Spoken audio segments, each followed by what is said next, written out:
Hello class, today we're going to do chapter 7 and this is for DEP 2004, Miss Birmingham's Lifespan Development class. So the first thing we're going to talk about is parenting. Now parenting is very important to children of this age because of course they're the primary educators. But when we talk about parenting, there are two sort of general dimensions of parenting that we generally talk about, and that is warmth and control.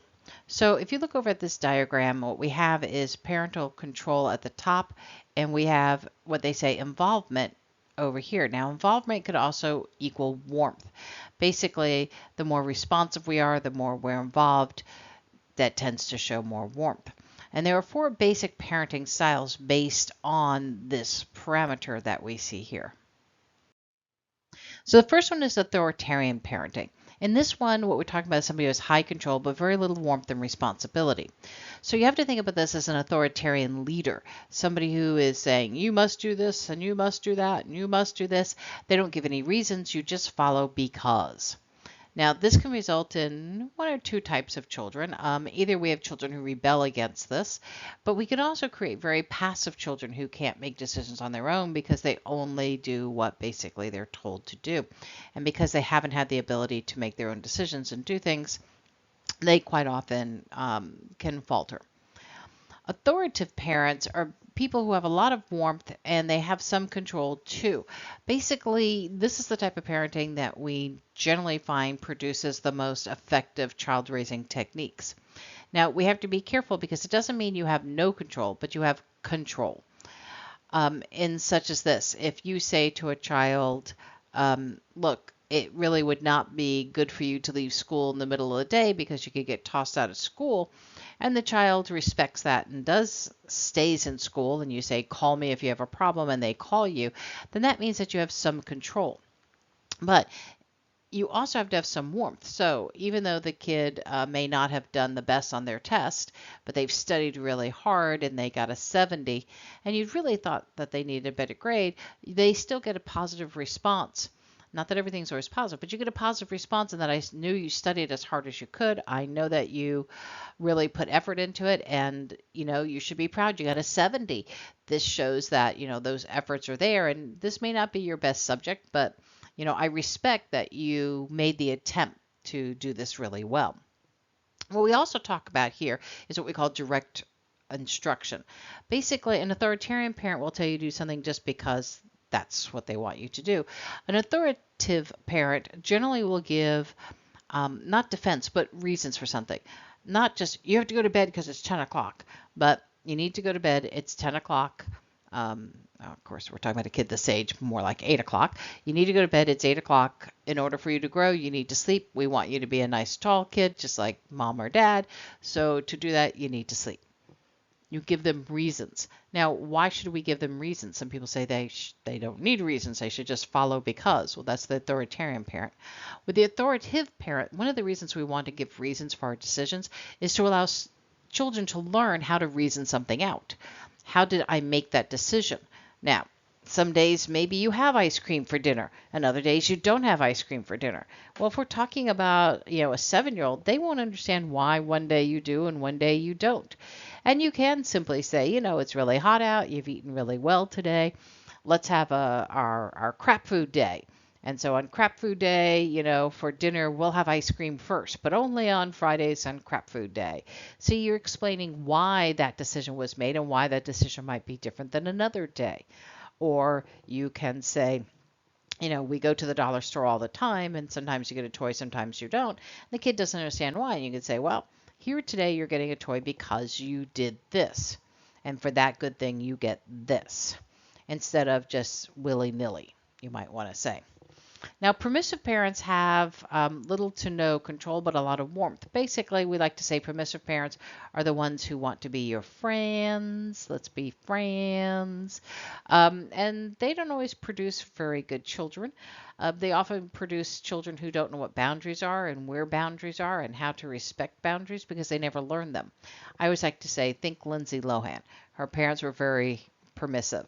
Even Drew Barrymore talks about how permissive her parents were in the beginning and how that really hurt her later on because she didn't know how to have a boundary because her parents had no boundaries with her. So she started drinking when she was 12. She started going to parties because her parents wanted to go too. And she later had to learn how to make boundaries for herself in order to not sort of fall off the rails. And then uninvolved parents are people who have little to no control and have little to no warmth.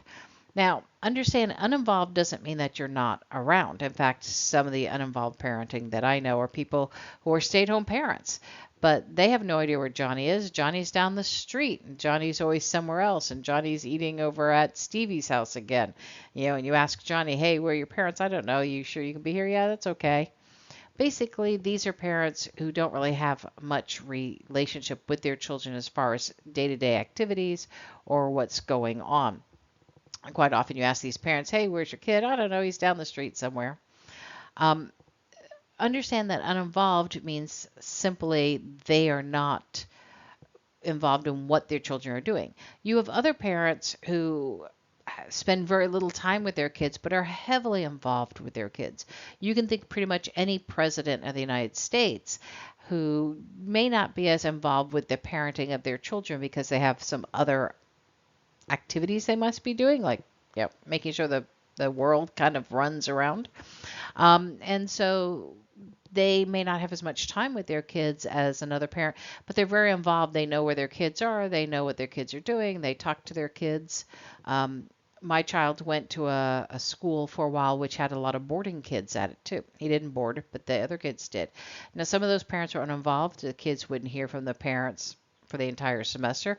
Other kids' parents called every week. They knew what was going on with their kids. They talked to the teachers. One gentleman hired one student to live stream the kids' soccer games. Now, he was in Africa, which means he was up in the middle of the night watching this kid's soccer games. He couldn't be here because he was in a political situation and just did not feel it was safe for his child to be with him. But he was very involved. So time spent does not equal involvement. It is how much you understand what's going on in your child and how much you have some interaction with your children. We talked about direct instruction a minute ago, coaching, helping the student master something. But one of the things I also want to talk about is modeling. Now, modeling is basically intimidating what parents do. So modeling is enormously important in these young years. And modeling the behaviors that they see are successful for their parents and are successful with them will generally be kind of things that you see coming back. So I had this little picture because I thought it was good. This little boy who's pretending to mow the lawn with the dad. And we may just see it as children having fun or playing, but at the same point, he's modeling a behavior that he sees. He sees dad goes out to mow, so he's going to go out to mow. And he may then, as he grows up, begin to think, well, it's kind of what the man's job is I go out to mow. Now, we also look at this later on when we start talking about prejudice, how people interact with other people will often model behaviors of how the kids feel like they should interact with other people, even at that age. So modeling becomes really important. Now, we do say that kids will model behaviors of other people, but that's when they're a little bit older. So remember, the group that we're talking about here is sort of the preschool, early school age. It is true as the kids grow up, they will look to other people and look at what their behavior patterns are. But in the beginning, kids pretty much model the behaviors they see of their parents and the social group they have around you. So go back to that very first lecture in Yuri, and we talked about the parent-child relationship, and then the next level out was talking about the parents' friends. So all of that tends to work together, and children quite often begin to learn how they should model their own behavior and make decisions based on what they see around them. Let's explain punishment. We do not believe that punishment should not be happening. I will hear people say all the time that psychologists are always about positive reinforcement, positive reinforcement. And the truth is that most psychologists will say, no, yes, we need positive reinforcement, but we also need punishment. We also need negative reinforcement. Basically, you need a combination of punishment and reinforcement to get a change in behavior. Even as an adult, if you think about this, if you were going down 95 to Key West, and I said, I'll tell you what, I'm going to give you a $200 ticket if you go over the speed limit, you might still go over the speed limit because what's really important is between here and Key West is a 10-hour drive. And if you can cut a couple of hours off of that, you may say, you know what, that's worth the punishment of the $200 because I don't want to drive all day. If I said to you, look, if you stay under the speed limit, I will reward you by giving you $200. Many of you would say, $200 isn't worth it, and getting there earlier is still better. So positive reinforcement didn't work. Punishment alone didn't work. But if I say something like, look, I'll give you $200 if you stay under the speed limit by 5 miles an hour, or I'm going to punish you if you go over the speed limit by 5 miles an hour, we'd have a stronger chance that we're going to have people who will try to stay either under the speed limit or at least at the speed limit, because we're both using a combination of punishment and reinforcement. So it can be effective. However, we have to make sure that it is not too strong. Meaning is spanking could actually wind up just teaching kids how to be aggressive when they're upset. So parents tend to spank because they're upset because the kid didn't do something. So how do you handle when you don't like something? You hit. And so for some children, this may teach them that when they're upset about something, what they do is they hit. And that's the proper response. That's why we often find that spanking is not as effective as we tend to think in getting children to comply, especially as children get a little bit older. What they'll do is they'll simply try to hide from the punishment. What we really found is that punishment that is consistent, that is prompt, is basically the best type of punishment. And quite often when you're talking about a kid this age, even getting them to sort of set up the punishment in advance. So if you've paid for Disney tickets, there's a good chance you are not going to leave the park in the middle of the day. So when you say to the kid, if you don't behave, we're leaving the park, the truth is you're lying. Because you just spent $200 or $300 to get in the park. You're not leaving at 11 o'clock when the kid misbehaves. So that isn't a reasonable punishment. That's not even a reasonable threat because it won't happen. Perhaps a more reasonable one would be is that at the end of the day, if you behave in a certain way, we'll get a Mickey Mouse ice cream bar on the way out. So you see, there's both a reward and punishment aspect to it. If they don't behave, they don't get their Mickey Mouse ice cream. If they do behave, they get their Mickey Mouse ice cream. Personally, I used to use one where we would each pick what we call a favorite ride, and we all guaranteed that we would go on that favorite ride. It didn't matter what the length of time might be. Amazingly, my kid's favorite ride was always toward the end of the day, and if he misbehaved, we took the favorite ride away. But he never figured that out until he was older, that on the way in he shouldn't pick the one he wants to go on the most. But you have to find something that is effective. Each child is going to be different. Again, I'll use my little guy. Basically, this is a kid who could stay alone. He didn't really care. Had a very hard time punishing him when he was younger. But what I eventually figured out at one point is that he hated going clothes shopping, especially if the clothes weren't for him. Barely could get him to go shopping for his own clothes. But if I wanted to stop and look at something, oh my gosh, the world had just ended. So his punishment quite often was that he had to go clothes shopping with me. And let me tell you, I spent a lot of time at Bell's shopping for clothes when I really didn't need clothes. And no, he could not bring any games with him. He just had to sit there and watch me clothes shop. So you have to find something that works and something that they really don't like and use that as basically the punishment tool. And I can tell you now that I think my kid still keeps his room clean because he doesn't want to go shopping with me for clothing. Now we talk about types of families, types of families. The most typical blended family is mom and her kid and a stepfather. Because most kids tend to live with their mothers and not their fathers. When remarriage tends to happen, it tends to be a man coming in with a mother and child already there. Now, these families can be wonderful. And blended families can also have, dad bringing kids, mom bringing kids. The big thing, though, is that we are step parents if you are doing that. So making that relationship with the stepfather or with the stepmother is very important. But the big thing is not to overstep basically the relationship that they already have with the biological parents. You have to allow that biological parent to still have a relationship. Try your hardest not to put down the biological parent, because no matter what, you may not like the biological parent, but that child loves that biological parent. Even if that biological parent may be mean and abusive, to them, they're still their parent. And so the best thing you can do is support the child. Try really hard not to say negative things about the parent. What you can do is help them set reasonable expectations. So let's say that you're the stepmother and the child is having a dance recital and they're really excited because their mom's going to come. Now, that may make you upset because you've done everything for this child to get them ready for this performance. And you kind of know that mom probably won't show up, even though they've told the child that they're going to be there. You pretty much know the child is that parent isn't going to be there, but the child's very excited because maybe the biological mom is going to show up. So instead of saying, hey, you shouldn't be happy, blah, blah, blah, blah, you say is, if she shows up, I will be so happy for you that she'll get to see your performance as well. It's wonderful. You can share it with as many people as well.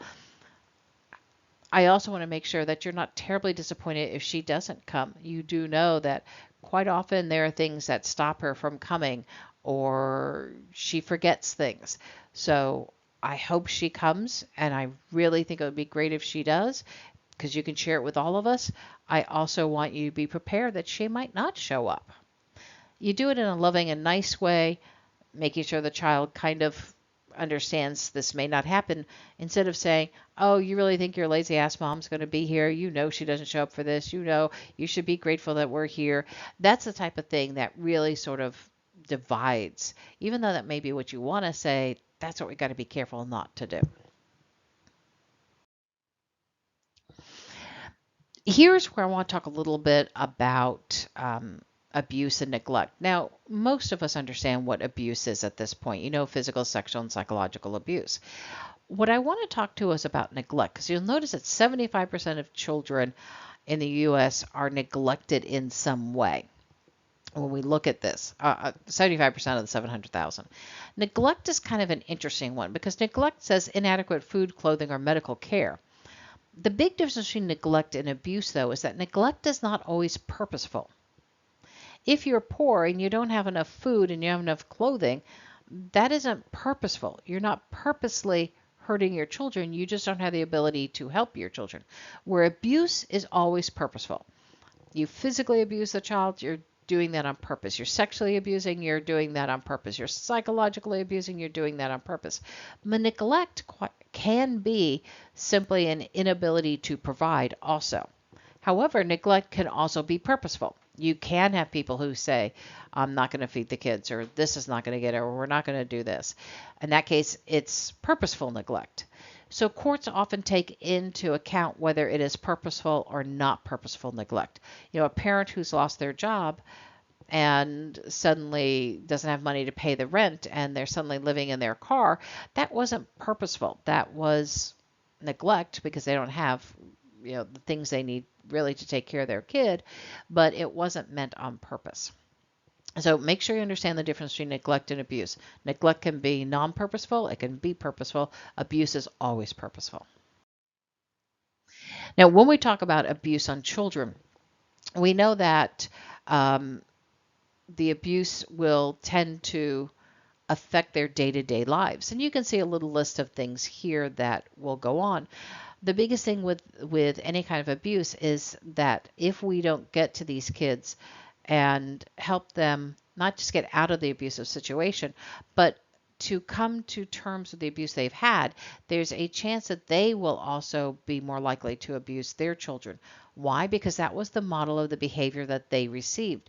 So if the model behavior they received that they've done something the parent doesn't like and the parent then hits them or spanks them or harms them in some way when they get mad and frustrated, then when they become parents, when they get mad and frustrated, what they've learned is that you hit your kid to make them stop doing whatever it is that the kid shouldn't be doing. So it becomes really important that we identify these kids, but we also help these children begin to understand the behavior pattern that was incorrect. and to help them begin to establish behavior patterns for themselves that will not lead them to be abusive too. Now, the other thing in this lecture that I think is really important is this word right here, ego resilience. Now, the reason I think this is really important is that in nursing and in healthcare, when we start talking about ego resilience, we are talking about the ability to basically bounce back from something. So if you think about all the people who have had an arm amputated or a leg amputated or have had their sight somehow hurt, the more that they have an ego resilience, the more they're going to be able to bounce back from that. The more that they can bounce back from that, the better or the higher the chance that they're going to not just come out of this, but come back to a more normal life. People who've had deaths in their family and they just can't seem to get over it. They have very poor ego resilience and they don't have the ability to adapt to the new life. Those people will often become very depressed and they become suicidal. Ego resilience is really important. We know that people who don't have good ego resilience quite often do not heal as well. They quite often don't come out of surgeries as well. They have a much higher likelihood of dying. When you see older people who basically have broken a limb and they say, well, we're done now, my hip is broken, I'm never going to have a really good life, you often find that they're going to die faster. So ego resilience is really kind of this psychological motivation within our brain, but also tends to affect our neurotransmitters and it tends to affect our ability to overcome obstacles. I tried to put a pretty little picture in here for friendship, but we do need to make sure we understand what real friendship is. And I love it says voluntary relationship. If two parents put two kids together and they're playing together, it doesn't mean that they're really friends because they didn't really volunteer to be together. They were just put together. So a voluntary relationship has to be between two people. And they need to both want to mutually be there. So with preschoolers, they tend to pick somebody who they get along with and they have some common interests. So if I like to dig outside, I tend to be friends with other people who like to dig outside. If I tend to like to read, I'll tend to be friends with other kids who tend to read. It's about 8 years old where we begin to see a change in how we pick our friends. So about 8 to 11 years old, we start looking at things like trustfulness, helpfulness, how much I feel like that person can be there for me and I can be there for them. So that whole psychological component comes in. Why? Because if we look at Piaget, we're also talking about kids who are moving into more that concrete aspect of life. And so they've moved beyond just the common aspects of life and they're moving into more concrete things. A good person is a person who does this. A person I want to be with is a person who does that. And so they get really into that. And then at 11, we begin to see them moving into adolescence. And so loyalty becomes one. Well, we also know that according to Piaget, that right about now is when we come into formal operation. And in formal operation, we have abstract and hypothetical thoughts. So loyalty and intimacy are both kind of abstract thoughts. And so adolescents are now able to bring that into their relationships and look for people who have that aspect to them. And as we talked about before, for guys, friendly competition tends to be there the entire time throughout their lives. But if we think about it, friendly competition also means that I have the ability to trust that this is just friendly competition. We will go play basketball as hard as possible off the court, in the court, and then afterwards we'll go have a beer, and it's all out of friendship. And the fact that I kind of beat you doesn't mean that you aren't going to be friendly anymore. For girls, we talked a lot about intimacy and loyalty being very important within their friendships because they tend to have a pack mentality that we have to work for the good of the pack. So if you're not loyal to the pack, then why would the pack be loyal to you? And then it takes a village basically to raise a kid, you might want to say. And we learn that pretty early on as females. So how we tend to pick our friends is that they do tend to be similar in age. We do tend to pick same sex. And in many cases, we tend to pick either from a racial or ethnic group that tends to be somewhat the same. Um, why this tends to be is that quite often we are put in those circumstances based on schooling. we don't have many schools which have really mixed aged classrooms. Meaning is that most first graders are about the same age, most seventh graders are about the same age. It's when we get into maybe high school we begin to have a larger differences in age. But as far as ethnicity, we also tend to find that in schools. You tend to find some schools are very dominant with one ethnicity or another, or one religion or another. And again, since we wind up making a lot of our friends based on school, then it tends to be natural that we do that. It also gives us something common. So if I'm a Roman Catholic and I'm talking about Easter and what we're going to do, it's going to be pretty easy to talk to another Roman Catholic kid about Easter and Lent and Mardi Gras and Fat Tuesday who's going to understand all that. Um, Many kids don't know what Ash Wednesday is unless they're Roman Catholic because we have little ashes on our foreheads. I've seen people on TV, grown-ups, who look at other grown-ups and say, you've got something on your forehead, and it's Ash Wednesday. They're supposed to leave it on all day. So it also tends to make it easier to talk to somebody, especially when you're talking about a young person who is doing things similar to you. So as a Caucasian, I'm not probably going to celebrate Kwanzaa. And so if I have a friend who has some kids who have Kwanzaa, they're going to go to other Kwanzaa celebrations. And my kid probably isn't going to go to the Kwanzaa celebration. And yet my child is Asian American. And so he may celebrate Tet.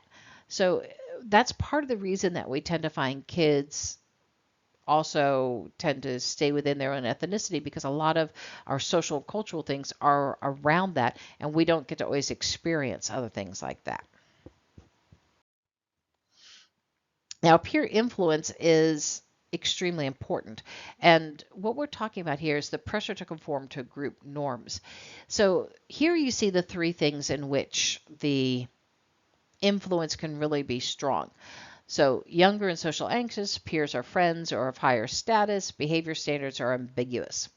Now, we know is that peer pressure or peer influence can have both positive and negative effects, meaning is that it can have a negative effect if all these things are there and let's say the peers are doing something like using drugs, then there'll be a higher chance that this young person might be more likely to try marijuana because all their peers are doing it. On the other hand, if all my peers tend to be people who are achieving highly, then I may want to achieve highly because I want to be a member of that group. And so again, I'll use my young child as an example.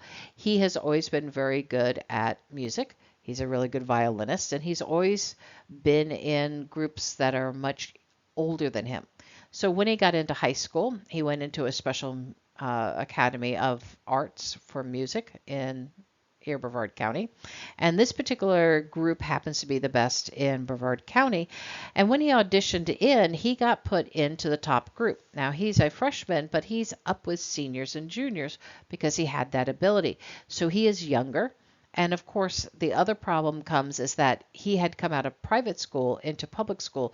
So he didn't really know anybody. So he had some social anxiety too because he doesn't exactly know how public school worked, and he didn't know any of these people who all knew each other. Also, if you think about it, his peers had much higher status now because they were seniors and juniors. And he was friends with them, and he did hang out with them because they all went and did their stuff together. And you could say that the standards of behaviors were somewhat ambiguous, but I tried my best to make things as unambiguous as possible. But within the level of the orchestra that he played in, the conductors had to really make sure that what behavior patterns were accepted or not accepted were very well laid out, especially for my son, so he would know. But here's where you have to kind of look at peer pressure. So right after one of the school shootings, a lot of the young people across the United States wanted to sort of protest and walk out of school to protest gun violence. And the walkout was going to happen during the middle of his orchestra class, where he's younger and he has some social anxiety, where his friends have higher status. And now the question comes, can he walk out of orchestra class and what can he do? And so here's where a parent has to step in and make sure that the child understands what is and is not acceptable behavior. So I had to make this decision. Was it okay for him to step out or not? Well, if the whole orchestra is going to step out and he's not going to step out, that's going to basically have a negative effect on him. But at the same point, we had to understand what the consequences of stepping out of class was. And in this case, because he was in a special arts program, this was not his natural school. Basically, he wasn't zoned for the school. So the discussion is what do you do? If you're going to step out with them, where can you go? And originally they wanted to all go to the football field. But the problem came is that the football field was not on school grounds. It was actually on the middle school grounds. So if he went to the football field, he would be going off school grounds, which would be a reason for dismissal. So explaining to him, look, you can step out and you can go right here to this line. And we literally pointed to the line where the school property ended and said, you cannot cross that line. Because if you do, they could throw you out of this school and then you're out of the special program that you're in. So we made the standard of behavior very absolute. This is exactly what you can do and what you can't do. And so because of that, he went into the situation having a lot more control. Now, luckily, a lot of the kids in the orchestra were also in this special program, and the orchestra kids all went, well, if we leave, then we don't want to lose half of our kids who are not assigned to the school and they could get kicked out. So they stayed on school property. But it was having to make sure that the ambiguity of what do I do had to be in place for this younger person, in this case my son, who was, several years younger, who all of his friends were higher status and higher peer. So that is one aspect that parents can really help control. But notice it wasn't done in an authoritarian way just because. We had to use direct instruction on why this had to occur this way so that they could model the behavior that was most acceptable to them. Now, let's talk a little bit about aggression. And there are two aggressions I really focus on, and that's instrumental and a hostile aggression. Now, instrumental aggression is a little different. Instrumental aggression is aggression that's done to have a goal.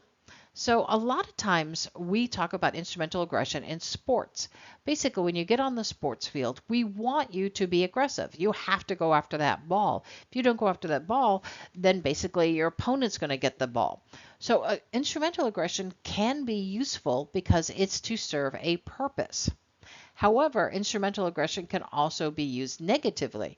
So if I have a goal of and in this case, it's a kid who was at a party who I saw, and he had won a jar of candy.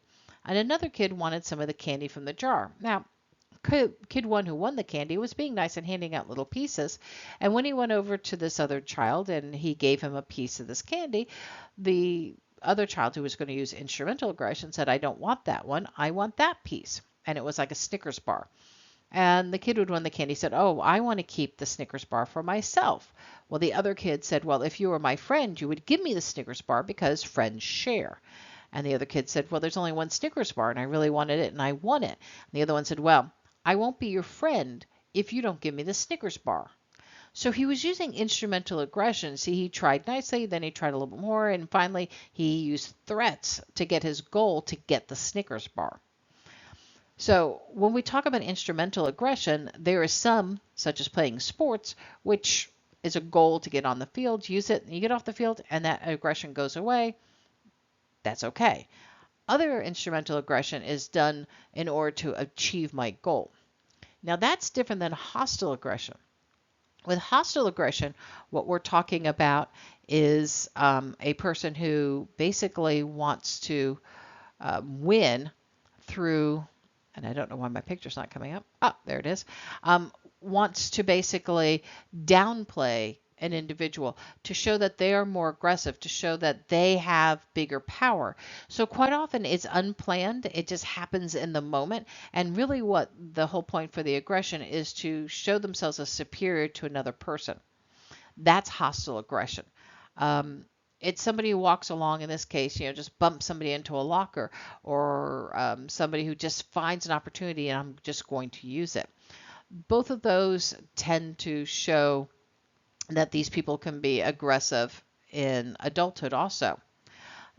Now, the truth is that when we talk about this, and I'm going to go back to the sports person here for a second, when we see a young kid playing sports, if we see them aggressive on the field, then we know that they can probably be aggressive when they get to be older adults playing the sports too.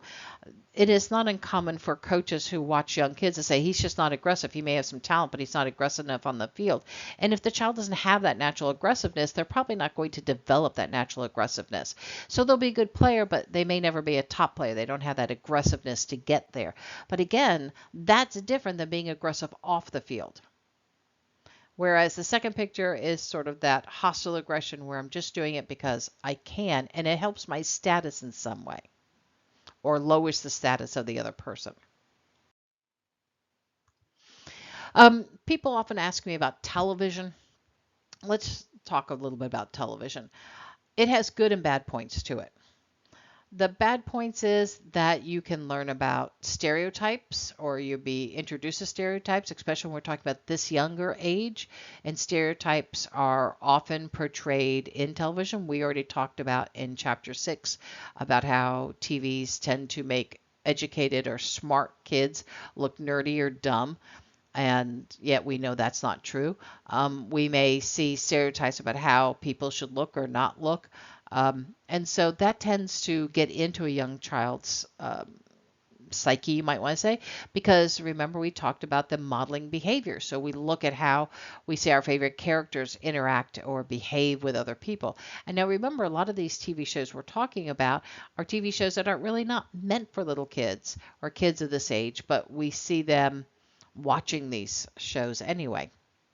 But there is only a little evidence that watching television will affect your ability to be creative or affect your ability to be passionate. I will say, though, that there is one caveat. Again, we're talking about this age. We know the younger you are, the less television time you should have. In fact, we normally say in psychology that kids under 2 probably really shouldn't have much TV time or none at all, primarily because of the development of the brain and the way that the characters and things or television flashes and changes so fast that that can affect, we think, some brain development. But we're talking about a slightly older kid here. Remember, we're talking about beginning a school kid. And so here we've got a kid who's got a lot more developed of a brain. So do make sure you understand the age we're talking about. And we do know shows like Sesame Street are absolutely really good for kids. A lot of kids have said, they learn to speak different languages based on watching these TV shows. You just got to be careful about the shows they're watching. With social media, we're really talking about teens in this case. We have younger people using it, but social media is sort of the new telephones, you might want to say, of the world. For some of you, you are young, and so you don't even think about telephones. You text, you use YouTube, use all kinds of other ways to communicate rather than simply talking to each other on the telephone. It is absolutely a requirement these days that young people have ability to get into and interact on social media. Our biggest problem with adults of having younger kids is to try to get them to understand the long-term effects of social media. That once something is posted, it's always posted. So while something may look fun right now when you're 13 to post, when you get to be 19 or 20, you ain't going to be able to take that away anymore. The long-term effect of what they put out there and how that can affect them in job markets can be really difficult for them to understand. Um, I won't say that I know exactly how to do it. I do know is that we do need to spend time making sure they understand that a crazy picture of them being, I don't know, drunk, maybe they're 22 and they're drunk as skunks and they post it, that's something that a future boss could see. Them being cyberbullies online, that's something that future bosses can see. So we have to make sure our young people are educated in the length of time that this stuff stays around. And I think a lot has happened that has helped them understand that privacy is not as private as they think, that deleting doesn't mean it's gone. Let's hope that as we go in the future, we have a little bit more control over that. But even things like newspapers can get old pictures from other newspapers. And of course, finally, cyberbullying is probably the thing we're having the most issues with. People feel very free to say whatever they want to say when you don't know who it is. When it is anonymous, people feel a freedom to say things they would never say to your face, or they would never say if it could be identified back to them. And unfortunately, the internet has allowed people to have that freedom, to have that anonymousness put in there. And it can also allow them to stand up for perhaps seeing things only one way, or making negative comments that they think is okay to make, but they would never make to the face. Maybe something you would normally keep in your head, but you don't think about doing it here. And if young people see that other young people are doing this and getting away with it, not just getting away with it, but maybe even being praised for it, and they see a lot of people liking some negative comment or some cyberbullying, then they may feel that that's a way for them to do it. Unfortunately, for young people who absolutely want attention, getting likes is sort of very important to them and very proud. And who has the most likes tends to give you a status amongst young people. So this is something that is still pretty new to the world. We're still working on it. But all I can say is that we really have to watch this as we move forward. And hopefully we can come up with some sort of parameters in which we can help young people navigate this world a little bit better. Now, I talked in chapter 6 about stereotype threats. And here in this chapter, they talk about prejudice. Now, in this case, we have to make sure that that you understand in psychology, we define things perhaps a little bit differently than they define them out in the real world. In psychology, a bias is simply favoring one thing over the other. If you have a favorite color, you have a bias. A bias doesn't always mean it's negative. It just simply means you favor one thing over the other. A stereotype is a belief of how a group of people or a group of individuals will behave or how they act. And so stereotypes also are something that helps us get through society, according to Carl Jung. What he said is that we use these archetypes, which is basically a type of stereotype, to help us make decisions about people we don't know and that we have to interact with.